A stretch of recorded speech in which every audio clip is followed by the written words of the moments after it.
O perigo do imediatismo. Cuidado em querer resolver algo rápido, pois isso pode te levar à morte. É isso aí, pessoal. Podcast Cura pelo Hábito. Bom dia, Rafa, tudo bem? Eu sou o Cláudio Cotter, esse é o Rafael Ferreira. Bom dia, tudo bem por aqui? E aí, como você está? Tudo bem, tudo tranquilo. E a gente chega em mais um episódio. Pessoal, a gente pede aqui já então de antemão que vocês curtam, compartilhem nossos vídeos. Tem a descrição aqui embaixo, depois que o Cláudio deixa aí tudo certinho. Ajuda a gente a divulgar, a passar o conhecimento para frente, né? E quanto mais isso chegar nas pessoas, a gente sabe que mais vai ajudar. Então esse é o nosso objetivo com o podcast Cura pelo Hábito. E hoje vamos falar sobre esse tema do imediatismo e entender como isso culturalmente pode trazer uma influência negativa na saúde, na vida, como isso impacta diretamente o nosso dia a dia. É verdade, Rafa. A história tem mostrado pra gente como a nossa visão sobre as doenças vai mudando durante o tempo. Às vezes até as doenças mudam de nome, né? A forma como a gente enxerga uma alteração, às vezes muda também. De enxergar um sintoma como doença também.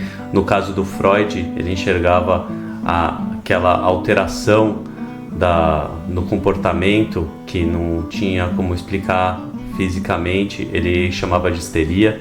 Esse é um tipo de diagnóstico que nem é mais usado hoje em dia, né, pela psiquiatria. Então a gente percebe a própria doença, como por exemplo a tuberculose, a AIDS, que eram doenças que as pessoas, né, a partir do que recebiam um diagnóstico, tinham estigma e eram isoladas, né, excluídas completamente da sociedade porque tinham medo que aquilo ia passar, né? Então, e a gente vê hoje como isso é diferente.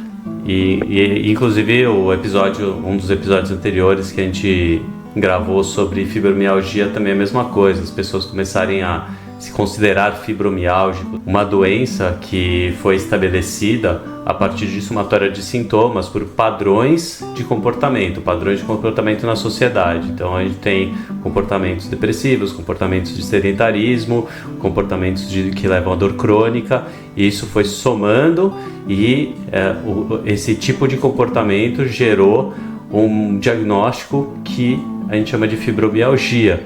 Eu mesmo prevejo que em alguns anos a gente não vai mais falar sobre fibromialgia. Eu não acredito que isso vai se prolongar por muito tempo sendo considerada como uma doença, já que a gente até durante o podcast a gente falou muito sobre como solucionar esse problema. É um problema solucionável, não é uma doença que vai te acompanhar para o resto da vida se você realmente for passo a passo quebrando os padrões de comportamento e começando com atividade física, como muitas das doenças crônicas, né? A gente vê que muitas das doenças crônicas têm essa característica de que se você começa a mudar seus hábitos, os sintomas vão melhorando. Mesmo as doenças que são hoje ainda incuráveis, elas podem melhorar os sintomas a partir de mudança de comportamento. E eu vou aproveitar o embalo que você levantou desse tema e trazer aqui, quanto mais a gente olha para as doenças, para as questões, quanto mais a gente olha para as doenças e a gente pega isso e começa a tirar o nome e começa a olhar os sintomas, o que causa, quais são as sensações, quais são os sintomas que aquilo está trazendo no dia a dia de cada um. Independente do que seja, a gente vai começar aí já aprender a fazer uma diferenciação e entender que quando você estigmatiza e você fala, essa pessoa tem fibromialgia, né? Então ela recebeu o diagnóstico. Vamos pegar 10 pessoas com fibromialgia e vamos falar assim, esquece esse nome e agora eu quero que você me fale de você e quais são os sintomas que você sente.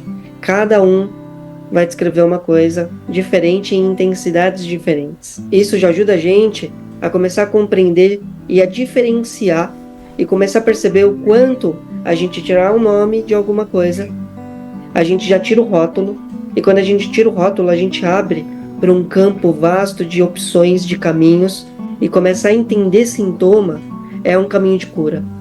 Porque a hora que a gente entende o sintoma, a gente começa a ser conduzido, talvez numa raiz, num problema, e resolver muitas coisas. Então, mesmo que seja algo que hoje seja colocado como determinista, né, dizendo assim, você tem isso e você vai ficar com isso, quebra esse padrão do nome e começa a olhar os sintomas, porque pode ser que muitos daqueles sintomas se resolvam.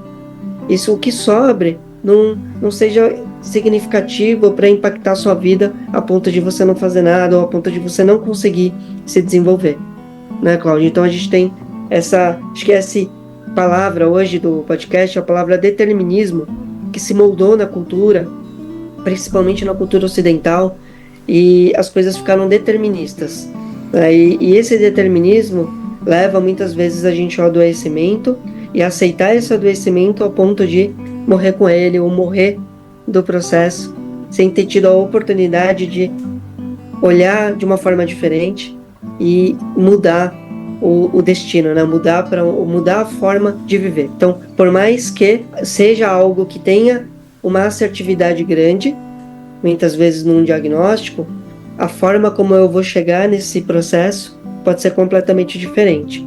Fazendo em paralelo, só um comentário, é como pegar um trânsito, você saber que você vai pegar o trânsito, você saber que você vai demorar lá tantas horas naquele trânsito, e você chegar no seu destino bem ou muito irritado, muito nervoso, nervosa, né, incomodado.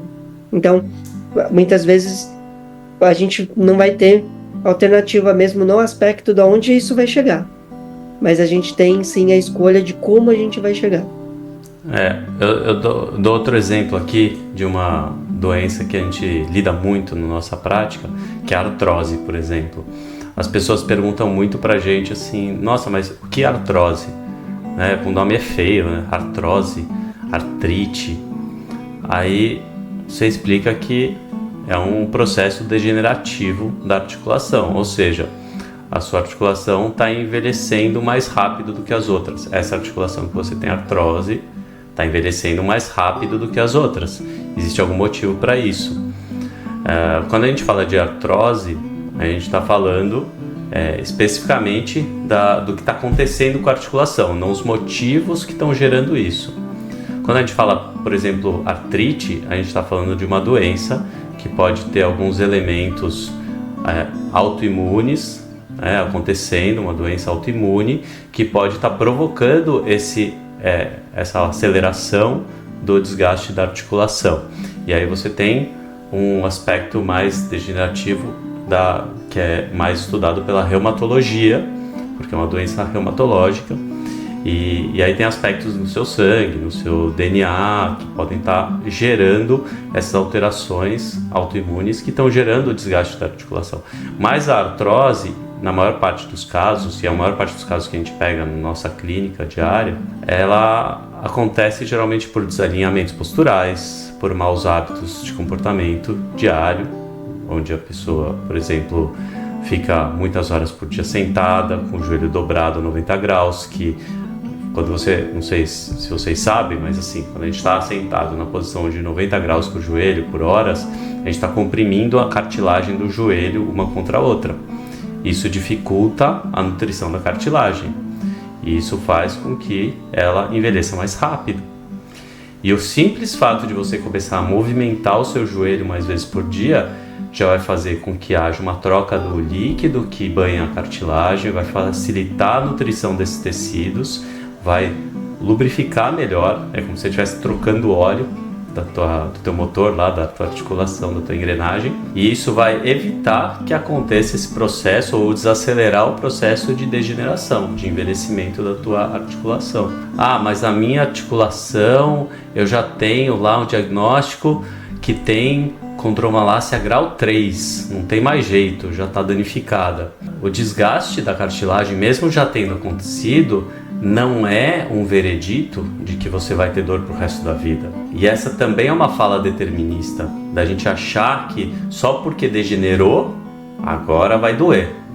Tem muita gente que tem artrose e não tem dor. Eu conheço um monte de maratonistas que correm maratona com artrose no joelho e não sentem dor. Eu mesmo já tenho um início de artrose no joelho esquerdo por causa de uma lesão de menisco que eu tenho. Eu não operei a minha lesão de menisco porque na minha avaliação apesar de ter indicação cirúrgica do médico, na minha avaliação, era uma lesão muito pequena. Eu decidi tratar sem cirurgia e, no meu caso, deu certo. Para algumas pessoas pode não dar, depende muito do tempo que você se dedica para tratar, depende muito de mudanças de comportamento, mudanças de hábito, aceitação. Por exemplo, hoje eu aceitei que eu não posso correr mais na velocidade que eu corria quando eu tinha 30 anos. E isso faz com que eu consiga correr sem dor no meu joelho. Se eu insistir em correr na mesma velocidade que eu corria quando eu tinha 30 anos, talvez meu joelho volte a doer, porque todas as vezes que eu tentei acelerar, doeu. Então o que eu faço é tentar preparar o meu corpo o melhor possível para as minhas atividades do dia a dia, uma delas é a corrida, para me tornar adaptado a elas. Me tornando adaptado a essas atividades, a chance de eu me machucar é menor. Não que não exista, mas a chance de me machucar é menor, a chance de eu ter dor é menor. Outra coisa que eu faço, sabendo que a cartilagem do meu joelho já não está 100%, eu não fico sentado por muito tempo seguido. Eu levanto de tempos em tempos, ou mesmo sentado eu movimento o meu joelho várias vezes por dia, porque eu sei que minha cartilagem precisa dessa lubrificação por já não estar 100%. Então, assim, eu poderia ter aceitado o diagnóstico lá atrás de que meu joelho está degenerado. Agora é melhor eu parar de correr, porque meu joelho não pode sofrer impacto, que é um outro conceito que as pessoas têm muito errado, de achar que o impacto é ruim para o corpo. O impacto é ruim para uma articulação que está mal adaptada ao impacto. À medida que você treina o seu corpo para receber impacto, e o impacto da corrida é natural para o ser humano, já que a corrida é uma atividade natural para o ser humano, desde os nossos ancestrais, eles já corriam descalços na época, a gente foi adaptando para correr de tênis, foram adaptações que foram acontecendo e hoje existe tênis com amortecimento para a gente correr em pisos mais duros, como calçadas de asfalto. Então foram adaptações que foram acontecendo e proporcionando o ambiente para que a gente consiga correr, né? Consegue se movimentar. E o fato de você, por exemplo, na época, você poderia ter optado por fazer a cirurgia, não tira em nada a hipótese que depois da cirurgia, depois do processo, ele desenvolveria uma artrose. Porque a questão não é fazer cirurgia ou não fazer e corrigir a lesão.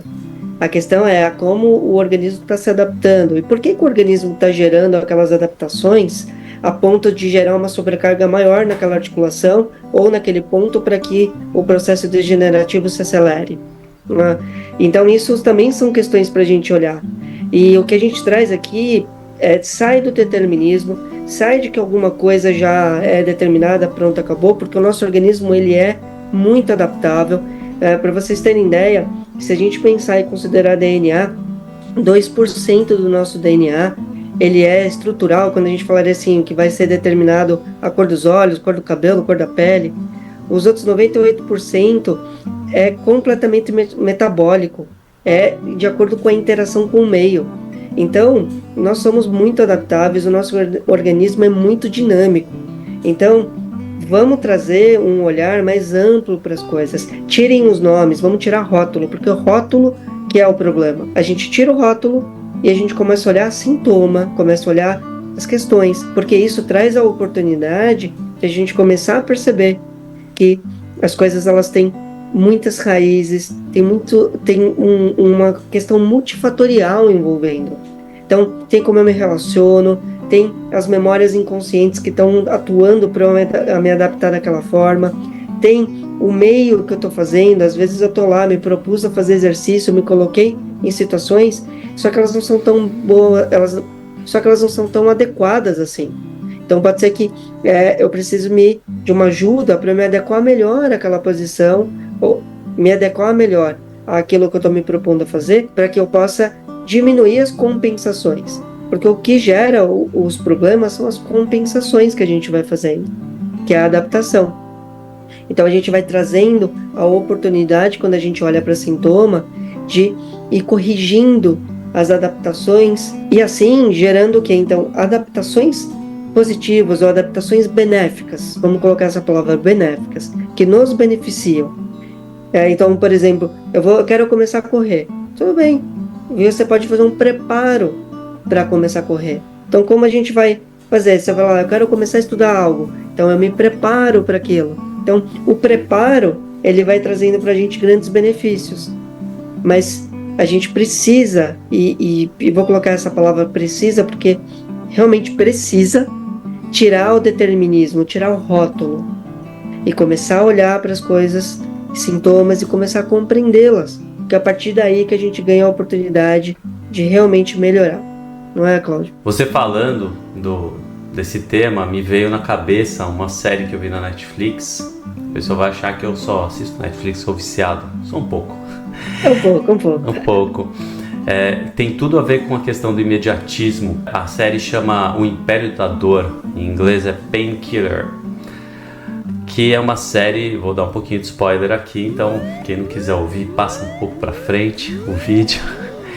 Eu vou falar um pouco sobre essa série porque tem tudo a ver com o que a gente falou agora. O que acontece na série é que o primeiro médico que aparece na série como criador do medicamento que eles falam na série, que é um medicamento para analgesia, para tirar dor. Então esse médico, quando ele ia tratar doenças psiquiátricas, surtos psicóticos e tal, ele fazia a lobotomia, que é um procedimento que ele faz uma vez só nas pessoas. Então o que ele faz na lobotomia? Ele provoca uma lesão numa parte do cérebro, no lobo do cérebro, onde ele entende que ele vai conseguir inibir aquele processo de sofrimento. E a pessoa perde aquela capacidade de usar aquela parte do cérebro, porque tem uma lesão lá na região do cérebro. E aí ele percebeu, com o tempo, que aquele procedimento ele só conseguia fazer uma vez na pessoa. Ou seja, ele só ganhava dinheiro uma vez com o processo. E aí ele começou a pensar como é que eu posso tratar essas pessoas mais a longo prazo com alguma coisa que eu consiga vender para elas por mais tempo. Então, um pensamento inteligente. Não que a lobotomia também era uma solução ótima, mas aí ele começou pensando em como ganhar dinheiro por mais tempo, que também não é um pensamento... É um pensamento pensando em se beneficiar, né? Dinheiro, e não pensando em beneficiar. Não é muito altruísta. Ele fez, vou produzir um medicamento, vou investir em produzir um medicamento para vender para essas pessoas e continuamente ganhar dinheiro com elas. E aí ele construiu uma indústria milionária, que é história real. Só que quando ele morreu, a empresa estava em certa dificuldade, apesar de ser uma empresa grande, milionária, e quem herdou a empresa foi o sobrinho dele. E o sobrinho dele teve uma ideia ainda melhor. Ele conseguiu convencer todo mundo. Ainda mais gananciosa. Ele conseguiu, vou resumir bastante aqui agora.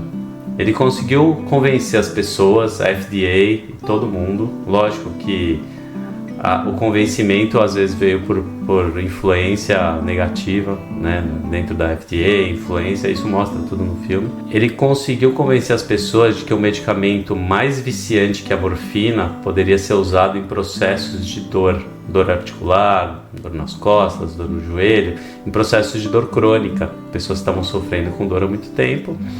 Eles poderiam usar esse medicamento que é inibidor e resolver o problema das pessoas como se fosse um passe de mágica, o imediatismo.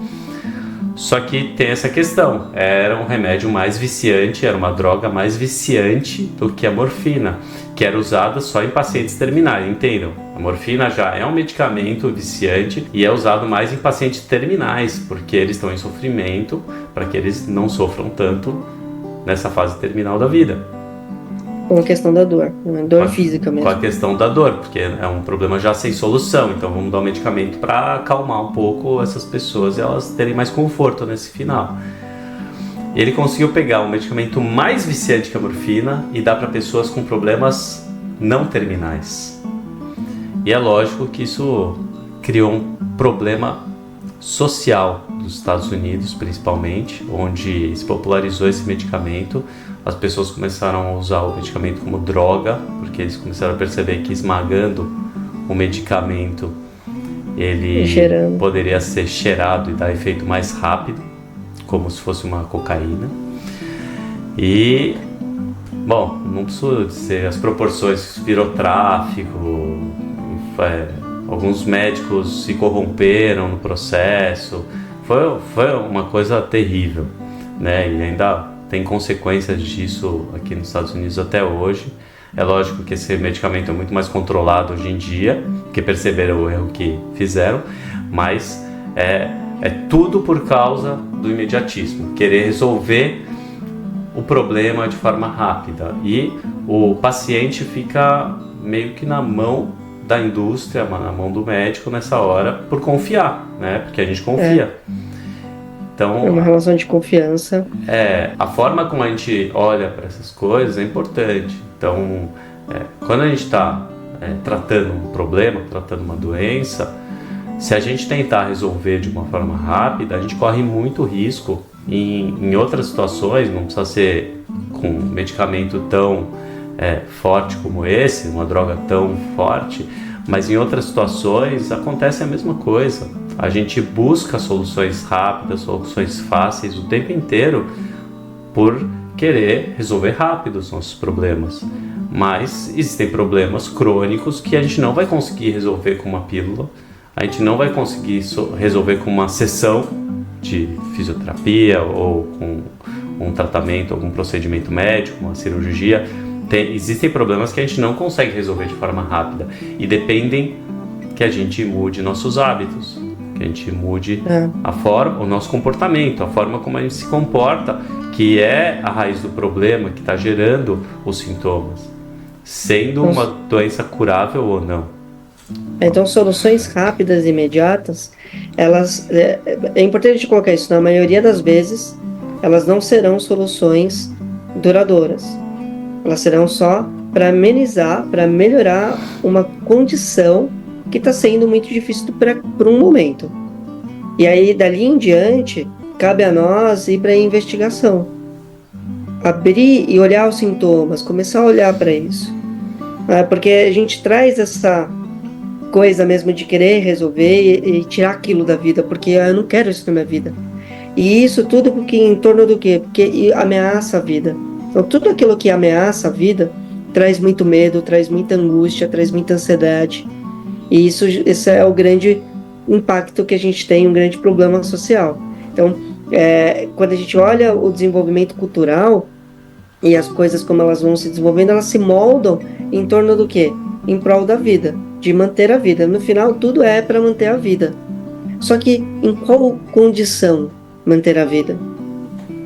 Então, quando a vida ela vem para a gente se desenvolver, para a gente crescer, a gente sente um chamado, a gente sente coisas que a gente vai fazendo que tem sentido, e os desafios que a gente vai recebendo no dia a dia, eles vêm para que a gente olhe, a gente desmembre, tirando o rótulo e olhando para os sintomas, olhando para aquilo que está mostrando para a gente. Então, unir força é o melhor caminho. A gente não condena o imediatismo a ponto de falar, não, nada tem que ser resolvido de imediato. Não é isso. Tem coisas que a gente pode sim se usufruir do que a gente tem para, naquele momento, aliviar. Mas depois a gente precisa olhar para o que aconteceu, desmembrar aquilo e começar a pesquisar para ver quais são as raízes, porque senão aquilo vai crescer novamente. Se não crescer, se não aparecer da mesma forma, futuramente vai aparecer de outras formas. E a gente acha que são problemas dissociados, e eles não são.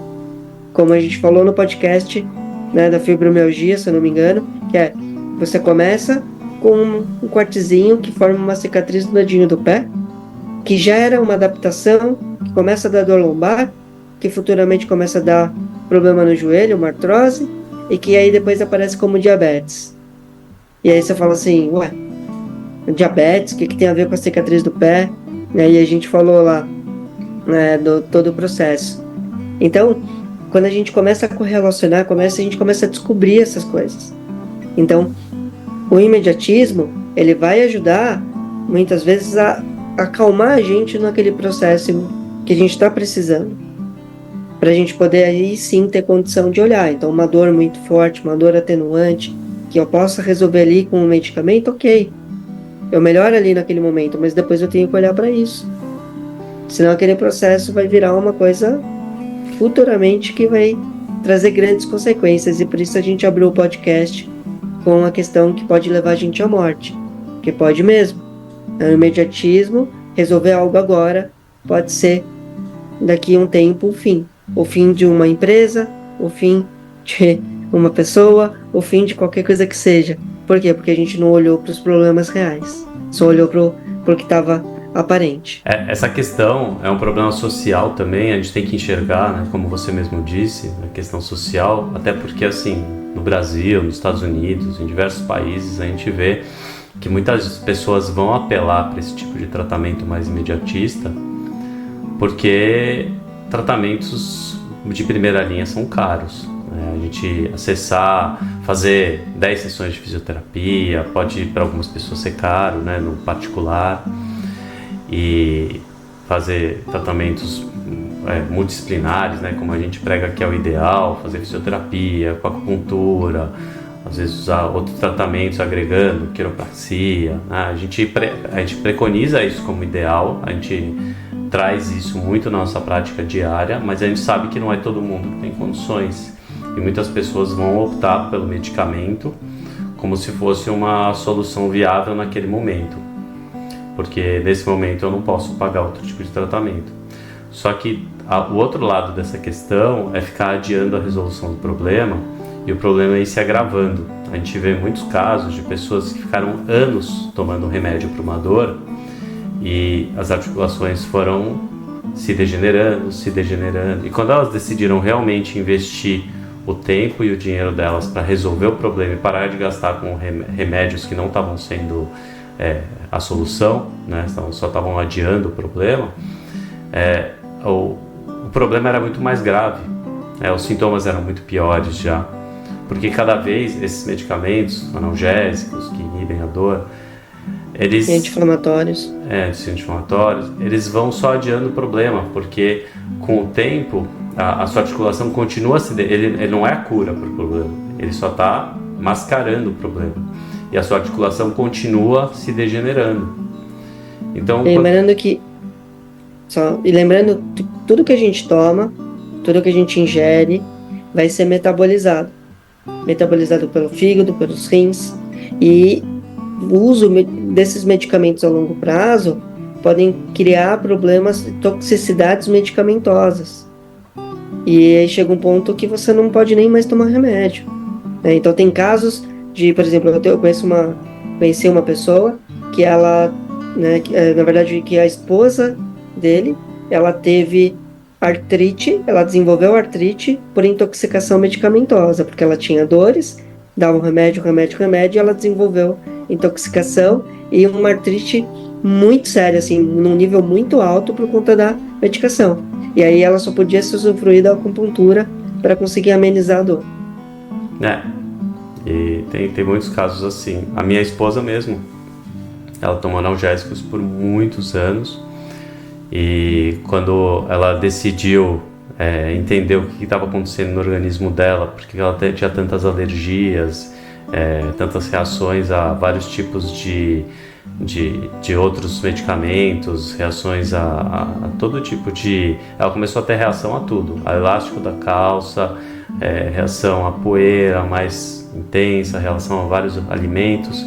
Aí quando ela foi a fundo na questão, o médico chegou à conclusão que era o uso prolongado de analgésicos que estava levando ao aumento da sensibilidade alérgica dela, né? Assim como tem muitas outras para cada um vai refletir de uma forma, num sistema diferente, e é essa que é a questão, né? A gente fica adiando o problema e gera outros problemas, e no futuro vai sair muito mais caro.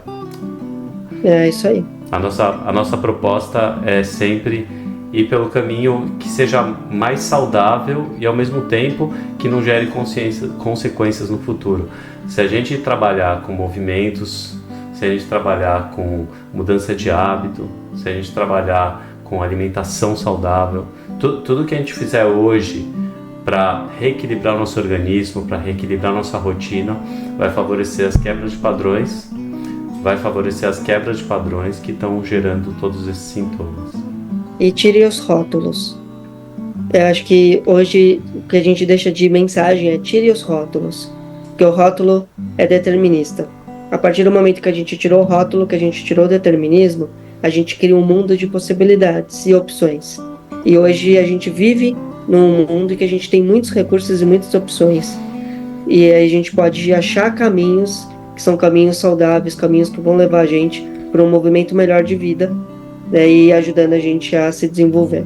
Então, acho que é isso, né, Cláudio? É isso aí, pessoal. Mais um episódio do podcast Cura pelo Hábito para vocês. Valeu, Rafa.